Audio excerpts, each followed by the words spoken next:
Hey folks, welcome to Good Story Live. It is Thursday, October 27th of 2022, and I'm joined as always by Ginger Crosby down there from Atlanta, Georgia. Ginger, how are you? Great, thanks. Jesse, how about you?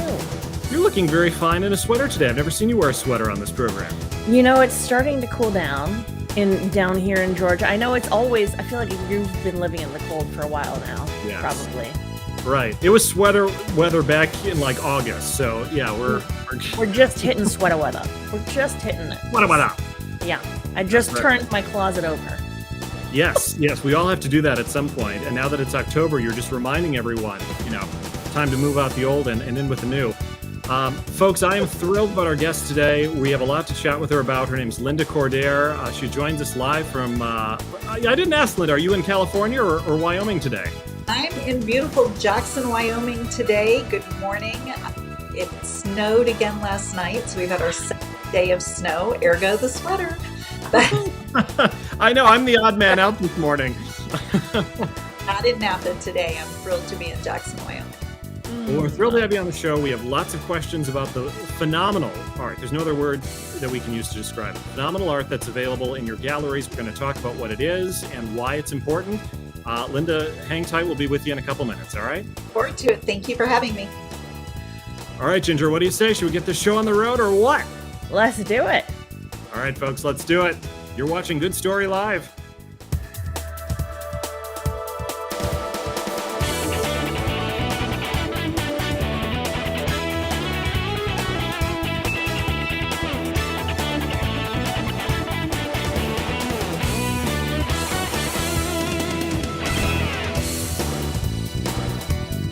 And we're back, folks. Back on Good Story Live here. And Ginger, we have so much to go over with our guests that I'm not sure we even have time for banter today, which is just... That's what you unusual. said. It's like, what? No time for banter? But before we move on, we have to follow up from last week. Was there any update on the owl situation, or... We have a visitor. Oh, do we you have hear an it? owl? We have a Is it visitor. child? It's a child. Folks, we have been Not a- saying for a while we might have a guest here on Good Story Live in just a moment, and I think we might be seeing one of the two children. One of them. Hi. Oh my goodness! How are you, sir? Good.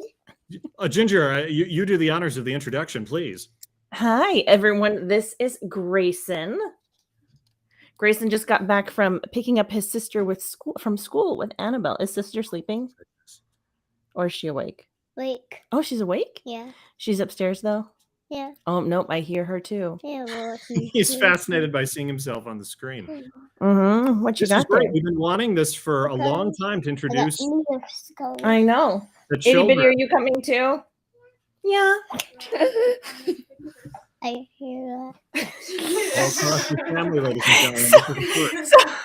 So today was wacky, messy day at school. Okay. Okay. So Itty Bitty, come here, baby. Wow. Oh my goodness. Hello, Clara. How's it going? Can you say hi, Itty Bitty? Hi. Hi. This is Grayson and Clara. Yes. These are the children that we talk about very often on the show. The cutest kids on planet Earth. Ginger can just own it. Stickers photo. What stickers? Who doesn't love stickers? That's the smile.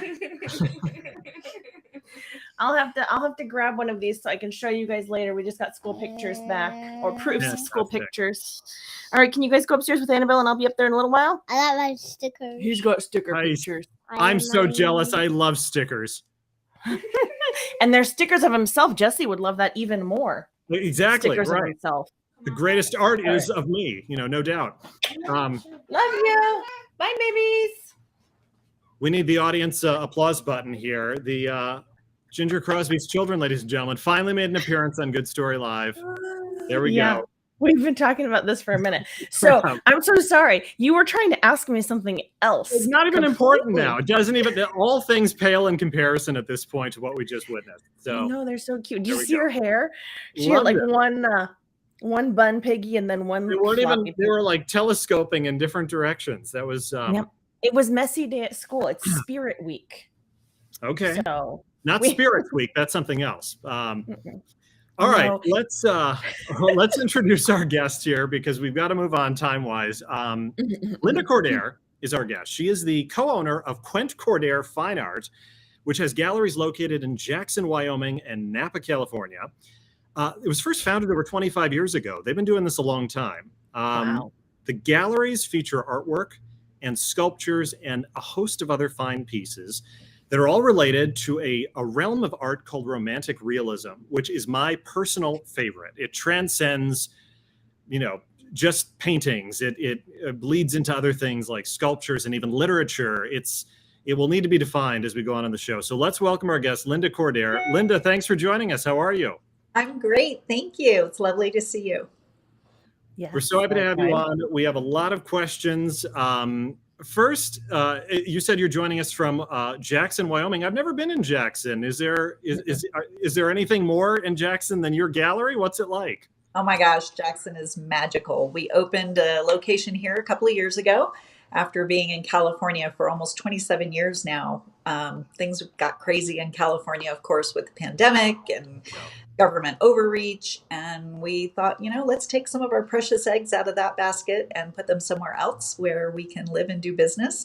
And Wyoming was a great choice. We are at the base of the gorgeous Teton Mountain Range. We have Grand Teton National Park in Yellowstone. We see 4 to 5 million visitors a year, and it's an incredibly wealthy community. So it's a great place to have gorgeous artwork. I saw on one of your Instagram live posts that you have a steady stream of traffic of people who can just look in the windows and kind of peer in and see what's going on there.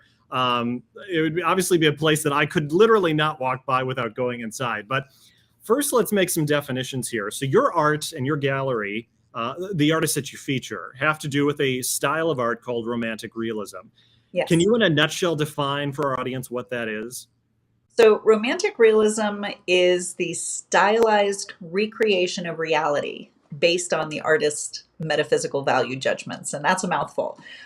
Basically, every in the gallery, if you break down romantic and realism, the realism, look behind me. It's, you know what it is when you look at it. You can immediately enjoy it. You don't have to pretend that it's anything that it's not. This beautiful couple, the sculpture behind me and the painting behind me, it's very obvious what they are. So there's the realism. The romantic part comes in that it's a positive, uplifting, something that you could just dive into every day, be inspired by, be uplifted by. And so romantic, not in the couples sense necessarily, although there is an abundance of couples art here in the gallery, but romantic in the sense of life, and that every day is a celebration. And every day in our galleries and on our website is a true celebration of life. Oh, I love that. Celebration of life. I once heard Romantic Realism defined as the world the way it is and the world the way it could be. Absolutely. And I like that because it's about, portraying man in the philosophical sense, humankind, as heroic beings, right? As not destined for death and suffering and degradation, but as a being destined for greatness and for heroic actions and for great productive creativity. Well, and for life on earth, enjoying every have that we can create and live and love and just be happy. Yes, that happiness is a virtue, right? There you go. So is selfishness. We'll get to that in a minute. Ginger's sitting there like, I know that. All right. What made you want to start a gallery? Like, was art part of your life before this? Did you always want to start a gallery? How did you make that decision? Well, I can't take credit for that. So Quent, my husband, Quent Cordair, started the gallery back in the mid-90s. He is a writer by trade. It's what he truly loves. But he wanted to find a way to support his writing habit. And he's also a fantastic artist. So the painting behind me is called Lunch Break. That's one of his paintings. Oh, wow. He needed a bigger place than where he was living to paint what was going to be this very large painting, larger than the reproduction behind me. And so he found a studio, and it was bigger than what he needed. So we had some friends who were artists, and he invited them to display their work there. And as they like to say, the rest is history. But even before the physical space, he thought, this internet thing might turn out to be something. So he taught himself how to code, and he started putting his artwork online and the artwork of those that he surrounded himself with.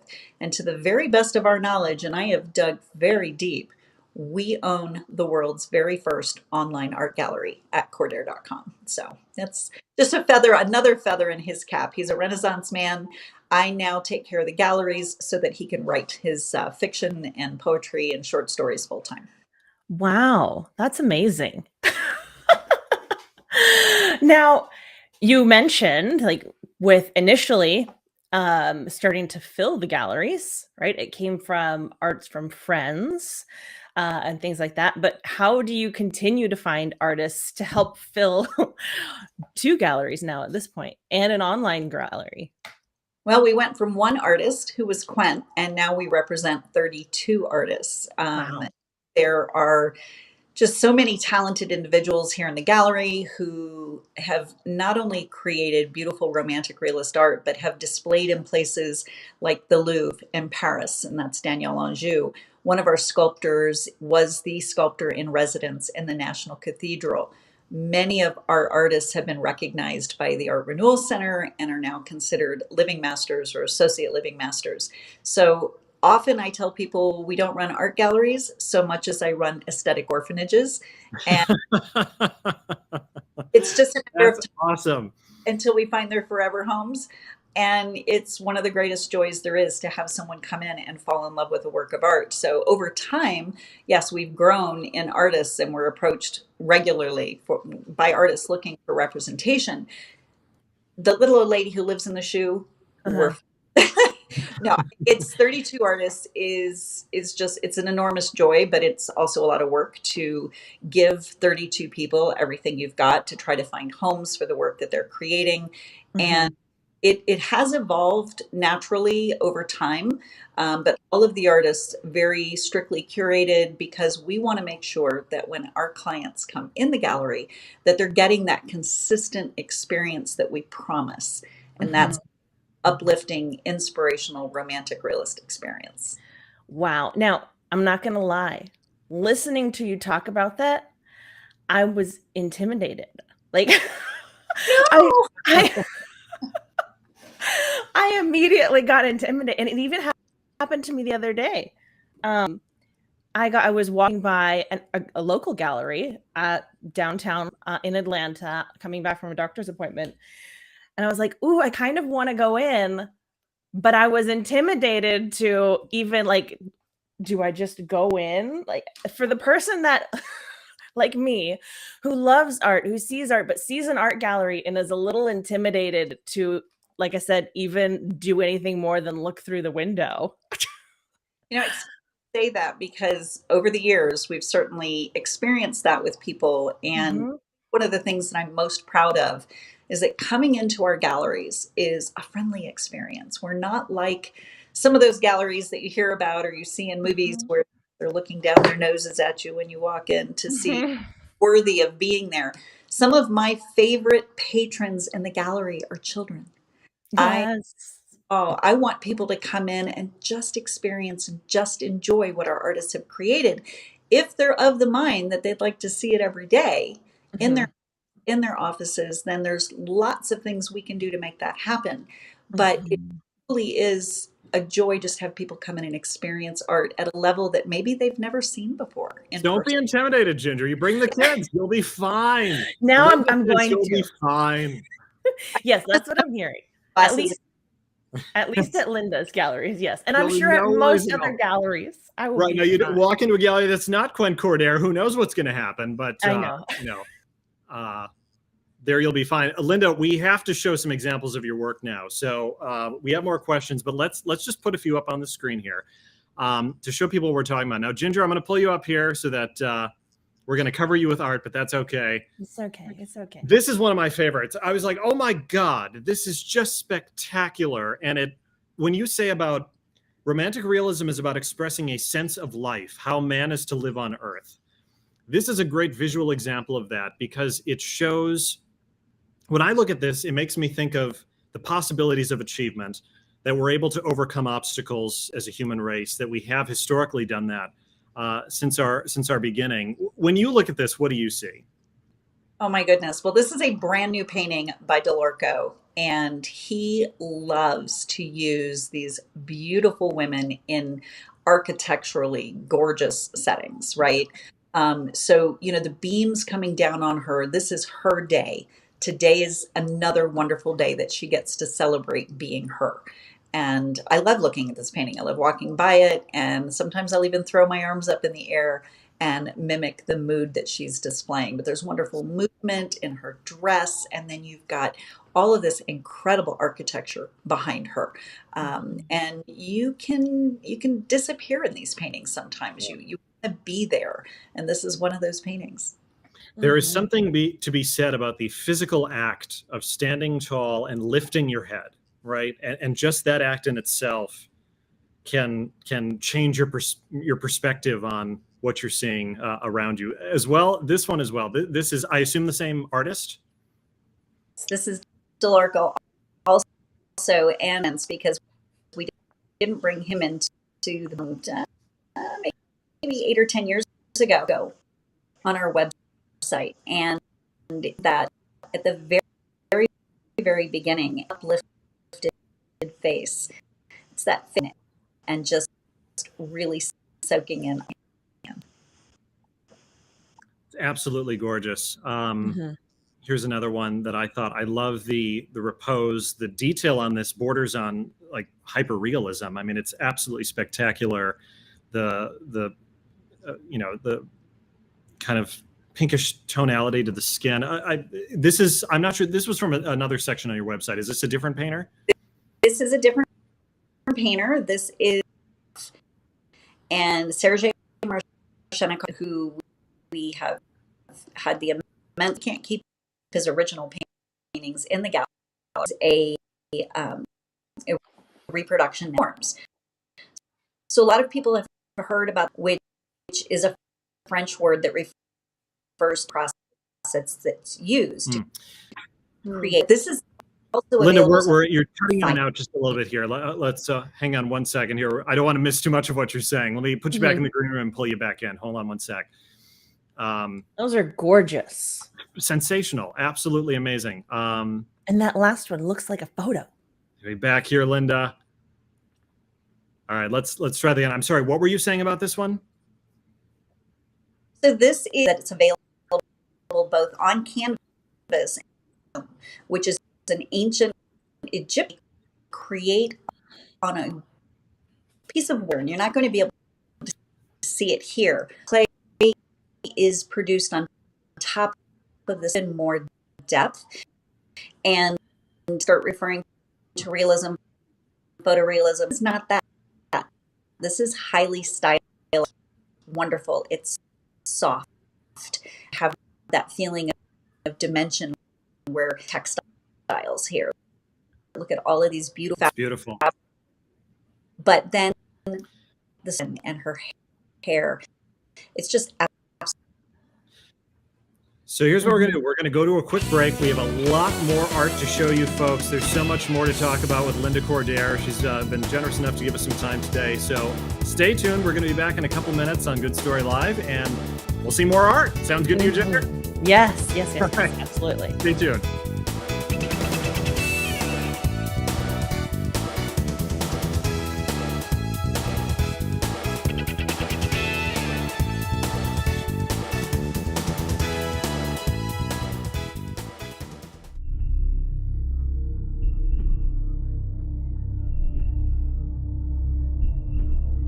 We built a portal connecting the Earth and the Moon.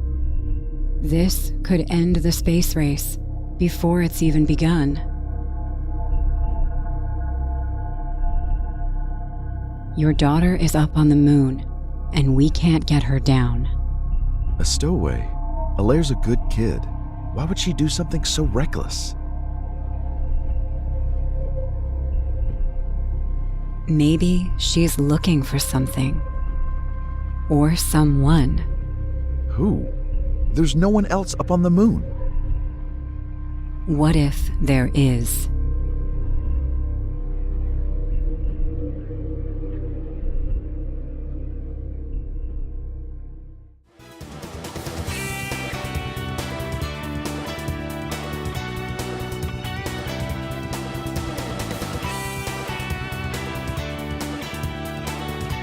All right, folks, we are back from the break, and Linda, we've got more art to look at. So let's just keep going here. I wanted to make sure I highlighted these because these have some interesting significance literarily, or in the literary world. These are absolutely gorgeous. I love the style of this. Can you tell a little bit about the significance of these? Oh no, That's me. we've Oh, did we lose Linda? we lost Linda. Linda's coming back. Linda's coming back, folks. Hang tight. Oh, And goodness. Linda's back, ladies and gentlemen. All right, that happens. All right, try again. Try again. Linda, what do you think of this? What do I think of it? Or It's beautiful. it is gorgeous. What do you think of it? Well, I think so. These were used, and these were commissioned back for the, if I remember correctly, the Dutton prints of some of Ayn Rand's novels like Atlas Shrugged and The Fountainhead. This one was for The Virtue of Selfishness, I believe.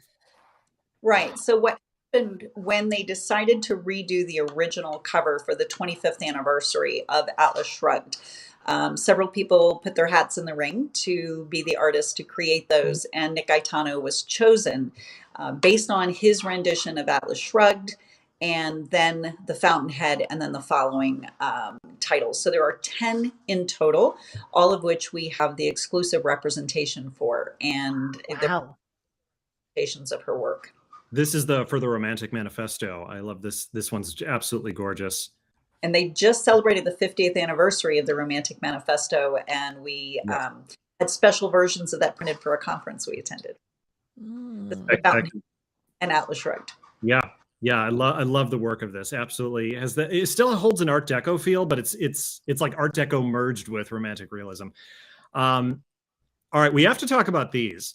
These are amazing. I love, there's a couple of here that are from the same artist. This one was called, I believe, Reading by the Moonlight, or Reading Your Moonlight, something like that. Reading by Moonlight. There are two, Reading by Moonlight 1 and Reading by Moonlight 2. And these are by Brian Larson. Oh, absolutely beautiful.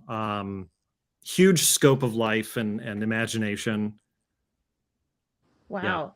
Yeah. Are these, oh, sorry, go ahead, Ginger. No, I was going to say that first one makes me think of All the Moonlight on Earth. Yes, I was going to say my novel Yes. set in the 1950s has to do with the moon, and I was thinking this would be a great, Yes. anniversary cover for my novel at some point. Do you know if these are painted like using oils, acrylics, or the process of that? They're all oils. Brian paints mostly on aluminum panel now, occasionally on linen, but which is what he was doing for many, many years. But he brings his enormous imagination and sense of life in this, what's around the corner, what's next, what can we expect. And the rockets have become synonymous with Brian's work. One of his paintings was actually in the hallway when the astronauts walked by on the way to a SpaceX launch. Love it. Very proud of that, and we of him. And we have two of Brian's Giclée canvases in our granddaughter's nursery. Oh, wow. My son is a huge fan of his work, and she wakes up at 3 years old now and goes to sleep talking about being an astronaut. I love it. That's so great. What art is for? I wanted to move on. These were some that just blew me away with their stunning romantic beauty and the like knowing how to cast the shadows and the use of light in the next 2 or 3 that I'm going to show. Absolutely spectacular. Do you know about this artist? So this artist is Wayne Kuhn. He's a wonderful artist. He's been with us now for probably, I want to say 10 or 12 years. And everything that he's produced for us has been fabulous. Again, the textiles, the softness, the romantic nature. This is one of my absolute favorites. I'm so glad that you chose that. I have some in the Jackson Gallery originals. He does not offer any reproductions. And as a young man, he had polio and had to overcome a lot, and has truly honed his talents with painting these beautiful figurative pieces. Wow. That is amazing. The stories behind some of the artists over the centuries in and of itself is can make for enough reading for a lifetime. Well, they're amazing people. We're all these fantastic individuals, and to literally be friends with them, to be able to help them live their lives to their fullest by taking these beautiful works of art and finding homes for them, which is why it was so important during COVID that we not be locked down, because all of these people, every one of our artists, they're living, breathing, producing people with bills and families. And so being able to sell their art helps them live the best life they can. Oh, absolutely. And Absolutely. art, I mean, helps us every day. I mean, you have to be surrounded by it. It inspires you. I want to pivot a little bit from painting to sculpture, because you have an impressive collection and selection on your website of sculpture. Tell us a little bit about the sculptors that you represent. So this is Ascending by Carl Jensen. Carl's been with us probably for over 20 years now. This is a cast bronze piece, and there's a lot of confusion when people see these because the color doesn't in their brain with bronze. So those of us who can remember the Crayola box of 64, the bronze crayon was what color? It was brown. It was a shiny brown, but it was still brown. And it's funny that that happened, because bronze in its raw state, before it's had anything done to it, isn't brown either. It's very gold. It's mostly copper, but when it comes out of the mold, it's almost brassy looking. So they figured out, when you leave these bronzes out and they're exposed to the elements, they will, what people refer to as patina. You've seen sculptures in parks. They start to turn green and gritty, and that's that oxidation of the copper. Well, if you take chemicals with extreme heat, and these patineurs who do this, it's generally not the sculptor, they will take extreme heat and chemicals and faux age, faux oxidize, and get different colors based on the chemicals they use. This is another Carl Jensen sculpture. This one's called Carefree, and it's in a little bit more of that traditional bronze tone. He does both the mature figures and also a gorgeous collection of children. The wisps of hair on that alone is, not to mention the muscle tone, that's spectacular. There is a term for this, and it has escaped me, but for this style of sculpture or art, and I can't remember what it is. So this is an alto relief sculpture by Bill Mack. He is the preeminent sculptor in the world, creating romantic realist alto relief sculptures. And I believe the title of this one is Longing. So often with his work, not only get just that dimensional quality. So this hangs on the wall. It's not a sculpture on the pedestal. It's completely flat to the back, but dimensional to the front. And he's very well known for the images kind of protruding from and even outside the frame, like on this one with that beautiful leg dangling off the frame. It's phenomenal.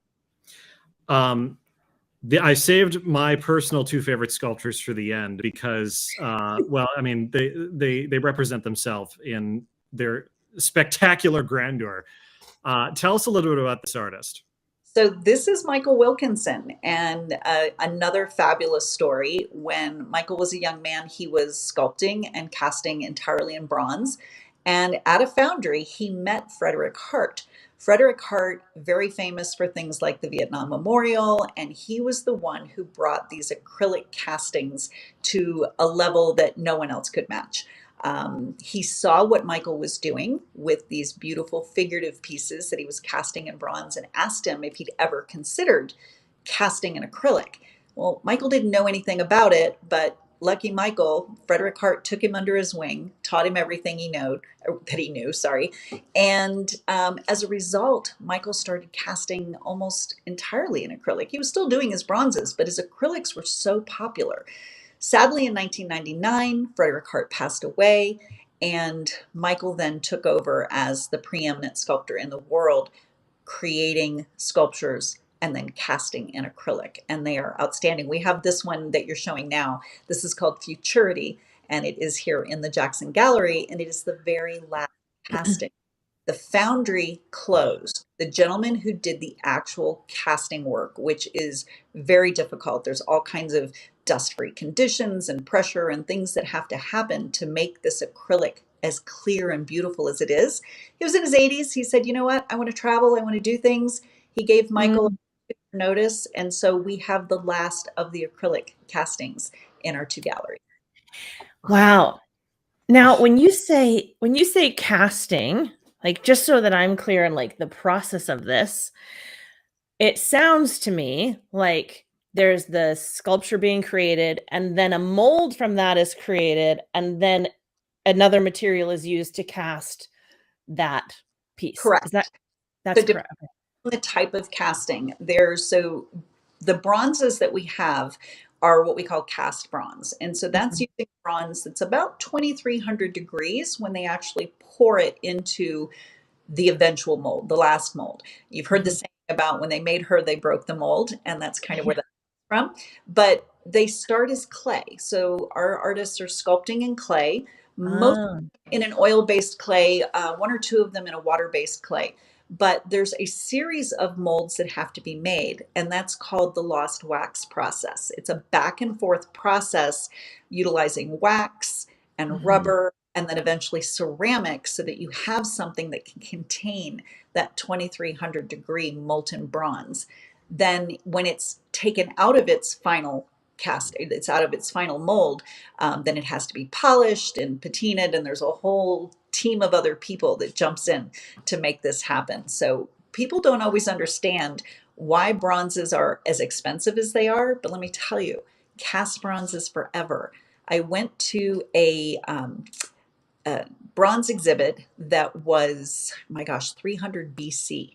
And these bronzes were still intact. Now, the ones that came up from shipwrecks, maybe not so much, but you could still tell that they were figurative, representational castings. But some of them looked like they could have been created very recently. So cast bronze is forever, and it's just a joy to have in your home and to be able to touch. Unlike a painting where you don't get that dimension, with a sculpture you can actually feel everything that was very intentionally created by the artist, and it's wonderful. How does one, after they purchased a sculpture, how do they care for it? And perhaps the answer is going to be different upon the material, but in general, I realize it's something that I don't know. I have a few figurines and sculptures here, and I dust them, but I'm thinking there's probably more I need to be doing. I'm really glad you asked, because one of the things that I pride myself on is teaching our art buyers how to take care of their art. And I actually set up a little prop here for you. I'm going to turn this so you can see the sculpture behind me. And this is what I use. This is what we use to clean all of the art in the gallery. So the first thing I want to say is, if you have feather dusters, either throw them away or don't use them on anything you care about, because there's quills in there and quills can scratch. So this is a very, very soft, higher end paintbrush, not the $1.99 version from Home Depot. But what I tell people is, if you can use it on your face, you can probably use it on your artwork. And so when you get into a sculpture, you can see which one I've got here. Hang on. You can actually brush all of the dust and things away with this and not have to worry about any scratching.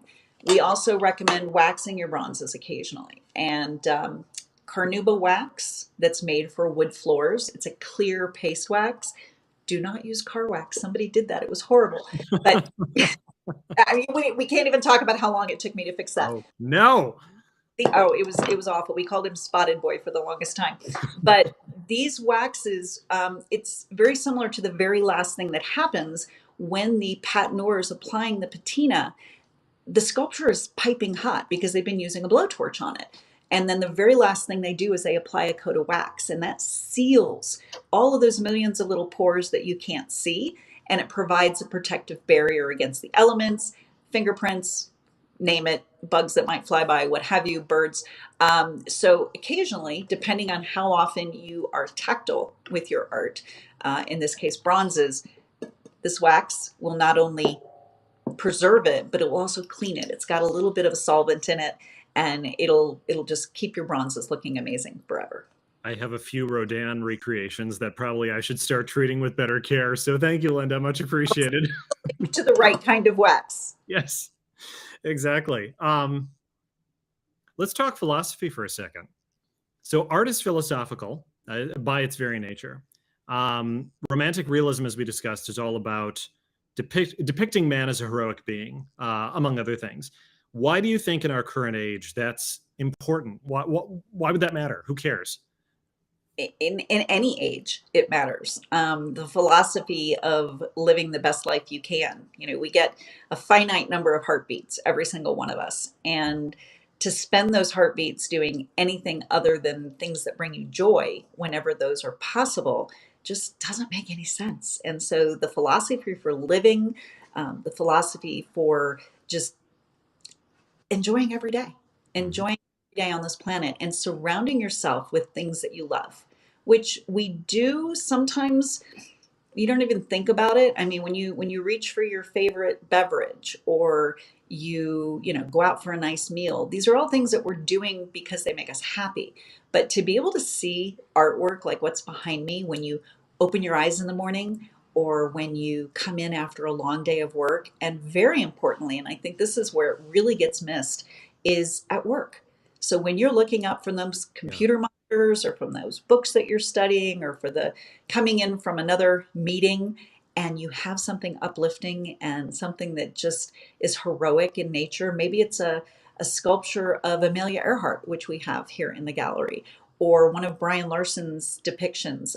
Heroes comes to mind, where it's a father and son and they're watching an Apollo rocket launch. Something that's going to lower your blood pressure, remind you how glorious life is, even if maybe today hasn't been the best day you've ever had, but that life is good and it will continue to be good and it should be celebrated. So I think it's important, you can go all the way back to caveman times. They were drawing on the walls, Yeah. and what drawing, it wasn't squiggles and blobs and things, it was representational.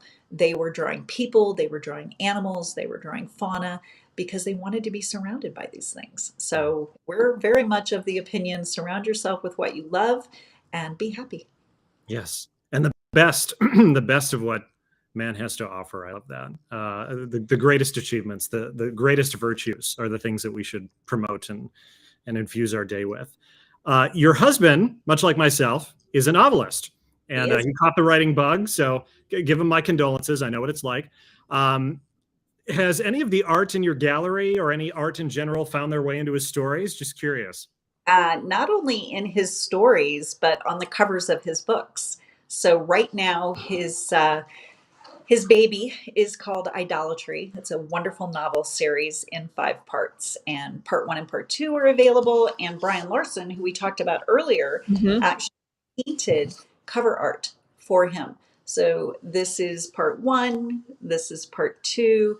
See something going on here, consistent. Yeah. That's part of the story. And then 2 of the other books that he wrote, Lunch Break was the very first one that he published in physical form here. And this has a lot of his poetry and short stories in it. They were so popular, and he's so wonderfully prolific, that there's another one. And both of these are his paintings. So these are both available on the website as either the books, as well as on Amazon, and then on the website in the form of the painting behind me. See? Yes. That's what's behind me. So I love it. One of the things I love about doing Good Story Live and getting to talk to artists, art gallery owners, or people that are in love with art, is it helps me catch the bug, because, so many people, to your point, have bare walls, in their homes. And I have started to pay more attention to how I fill my spaces as a result. And I think that, that's something that everybody could think about, and how they fill their spaces. Because to your point, it's something that you see every day. It can do so much for not only your mental health, but your physical health as well. It's fabulous. I love it. children are seeing. It's what they're being brought up with, and it's interesting to me. I think sometimes when I walk into a home and someone has asked me for help with artwork, or maybe they say they don't have any room for artwork anymore, and I can walk in, and after you've gotten to know them a little bit, and I can pick out something and say, "Tell me about that piece over there," and they look, "Oh, I don't know." Well, it's just kind of been there. You get used to certain things, but if it's not doing it for you, if it's not something that you are looking forward to seeing, or that you get enjoyment from every time you see it, who was it? Maria Kondo. She stole my line when she started saying, "If it doesn't bring you joy," I'm like, no, no, no, no, that's my line. I use that line. If it doesn't bring you joy, put something there that does. We even have a sculpture gallery called Rejoicing, and she's outside with her arms stretched in the air, and it just sets a wonderful tone for your day. Now I'm curious, knowing that. And I love that that's something that you can do, is help people, right? Your clients as well, figure out what might be best, or, helping them curate in their home or office. But do you have a favorite piece, and does it live in your home or in the gallery? Where All right, Ginger, that's like asking me to pick a favorite child. I know, it One of is. your favorite child. That's not fair. Um, you know, we have some beautiful art in our home. Some of it was created by Quent, some of it by some of the other artists in the gallery, and they're all special and amazing. I'm surrounded by all of this fantastic art every day. Yeah. And there are different days where I gravitate towards different pieces. So I won't hang anything in the gallery that I wouldn't proudly put in my home. But yeah, it changes day to day. And that's the beauty of being surrounded by hundreds of works of art every day. What is there a threshold that, if not the artists, then the art itself has to meet in order to be displayed in your gallery? Does it all have to be romantic realism, or is there some other qualifying component? Everything is always romantic realism. Okay. And Quent and I personally choose all of the artwork that's in the gallery. Okay. And it's going to be artwork that, again, that we enjoy, that we hope that our clients will enjoy, and that they'll want to live with. We're not a museum, it's an art gallery. So these pieces are designed to go home with you. And if you want to try to figure out a way to make that happen between things like layaway plans and our Club Cordair program, you don't have to walk in and plunk down X number of dollars necessarily to be able to take the art home with you. We absolutely will work with you, because Well, now hold on, Linda. What is Club Cordair? Because I'm not a part of Club Cordair, and I think I want to be. So yeah, absolutely need to be. So Club Cordair, we came up with several years ago, and it's kind of like a three-way win. So we have made it available for our collectors who know they love the art in the gallery. They know they want to own the art in the gallery, but maybe this isn't the greatest time for them financially. I think our youngest member right now is around 17 or 18 years old, and our oldest member is probably approaching 80. So we created 3 levels. It's a savings plan for those of us who are old enough to remember the Christmas clubs in the corporate environment where they took money out of your paycheck and gave it back to you in November. The idea do is, you remember that or no? Because I remember hearing about I that. was actually just talking to somebody about like those Christmas those Christmas savings account, like those special savings accounts that are really just savings accounts, but that are with planned purchases in mind. So Right. It's so funny that you mentioned that. that's exactly what this is. So you tuck away through Mhm. $50, $100, or $200 a month. We make it easy to set it up. We keep spreadsheets on everything that you could call me anytime and say, hey, how much is in my account? And then whenever you want to use that money, there's not a single penny taken out of that. It's just you're saving for the art.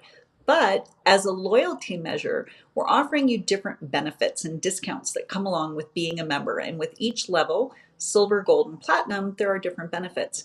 And I'm telling you, people call and they say, how much is in my account? And I'll say, well, looks like you've got about, $1,200. Wow, really? 12? I didn't know I had that, because you don't think about it, right? It's a few less trips to Starbucks at the $50 level, or one less expensive bottle of wine, but it adds up. And people have saved literally thousands of dollars by being Club Cordair members. So and the artists get excited about it because they know that people are saving for what they create. And what better compliment that you're putting money away for something you just absolutely don't want to live without. Wow. Absolutely. I mean, Sign me up, Linda. I'm ready to go. All right. Oh, We'll chat after the show for sure. I'll give you all the deets.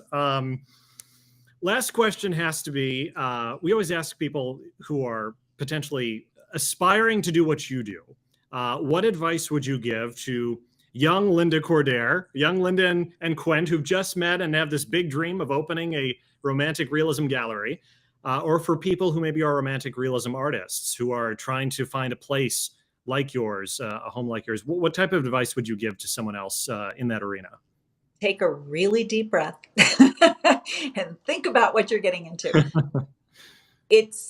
I can't imagine doing anything else. And, over the 27 years now almost that we've had the gallery, we've been hit with everything from huge economic downturns. 2008 would be one example.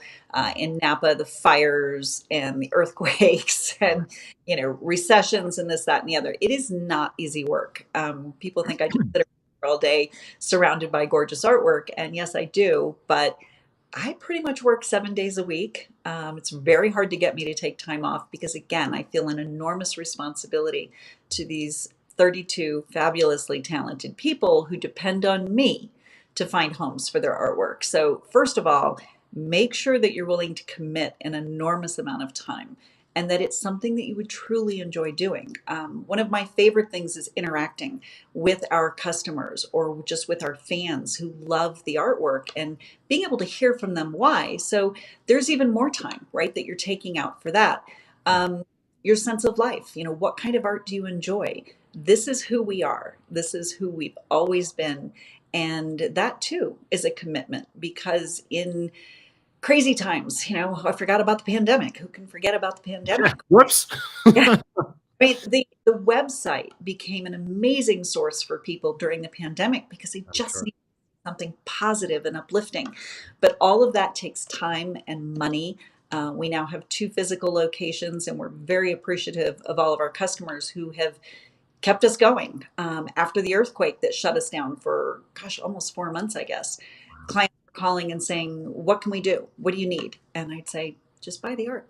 That's at the end of the day, that's my job, is to find homes for these beautiful works of art.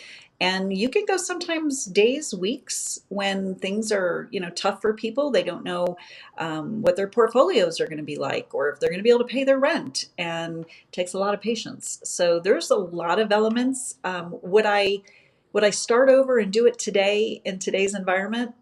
If I could do it if I could have these artists with me, absolutely. That's phenomenal. I love it. What a great answer. What do you think, Ginger? Yes, absolutely. I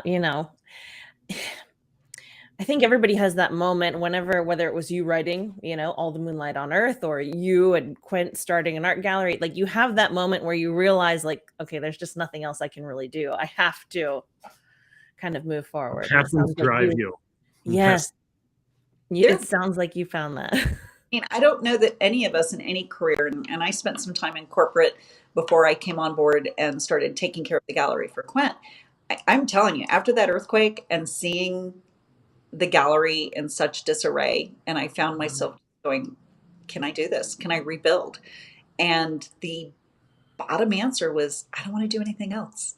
Mm-hmm. So you do what you love. And gosh, I wish more people did. I wish more people did what they loved, because it truly, I can't even really put into words right now how honored I am to represent the artists that we do and to be able to establish the relationships that we do with our clients, that many of which who've been with us for the entirety of almost 27 years. And that's amazing. Yes, that's a long relationship when you stop to think about it. Yeah, long business relationship. Wow. Mm-hmm. It's special. It's special on a level that I've never understood or appreciated why something that's blue with a white stripe on it, anybody would want that on their wall. And, I just don't. And, I've had people come in and say, do you have anything blue? I just bought a couch. And I'm like, yeah. So I have lots of things with blue in them. Lunch break is a wonderful example of that. But yeah, this may not be. But if you're coming in and you want to be inspired and you want to have something to really reflect on that reflects your values, that reflects who you are, your sense of life, then this is absolutely the right place. That and the Cordair Club, huh? Yeah, that's right. Tell you what, I'm so glad we got an opportunity to talk about that, because it's been a wonderful incentive for people to look at a work of art and say, you know what, I'm going to own that someday. Yeah. That's absolutely. Yes. Awesome. And now for people that are now interested in the galleries, the Cordair Club, is all of that information available on your website? Every bit of it. So it's just our last name, Cordair. Try to keep it simple for Cordair.com, and it's extensive. Warn you in advance, it's an amazing place to get lost, as I know Jesse's already found out on his own. Grab a beverage, sit down, and just scroll. Timing. Click and scroll, click and scroll, and smile. And if you have questions, there's ways you can reach us on there via email or even our live chat. We've tried to think of everything, but you know what? That we've forgotten, please let me know. You know what? Let me just say something about that, because the term is used a lot. The doom scrolling term, where you're just online, you're on social media, and you're just scrolling, and it's one bad news story, someone doing something stupid yet again. Folks, I want you to try romantic realism scrolling at some point. Go to Cordair.com. Maybe you've had a lousy day, or maybe you're starting off your morning. Don't start off reading the Times. Go on Cordair first thing and scroll through some of this art and some of these sculptures, and it will change the perspective of your day. I guarantee it. I'll second that. And people, they write us and call us and tell us exactly that. So it is not a hook. It's just what it is. It's a great way to start your day or to finish your day. Well, Best part of waking up. Yeah, we'll have all those links so that you can do that in the description below and at goodstorylive.com. So that way you can go head over to Cordair.com and check it out. I definitely will be. Yeah, you got to go there. You got to see it. Linda, we are at time, but this has been so much fun. What a great interview. We will have you back again to display. I didn't even display a fraction of the art that I could have. So we've got to have you back to show more. And I'm very much looking forward at some point, my wife, Poe, and we want to come out and visit you in Jackson, Wyoming, and get a personalized tour and maybe drop a little cash. So we'll be out there soon. It's, you know what, I tell people all the time, it's worth every mile. And people have come to us from all over the world. And that is one of the best compliments we can give. But 2 galleries and 2 world-class travel destinations, so that there's more to do than just enjoy the art. But you'll be here for a while. Thanks so much, Linda. We'll have you back soon. Thank you. Forward to it. Appreciate it. Absolutely. Linda Cordair, ladies and gentlemen, Cordair.com. Go check it out. And of course, all the details and the links. Where can they find them, Ginger? Right down below in the description if you're on YouTube, or right above us on Facebook. Or if you happen to be on Good Story Live, you can head over to that episode page and you can find all of that beautiful information.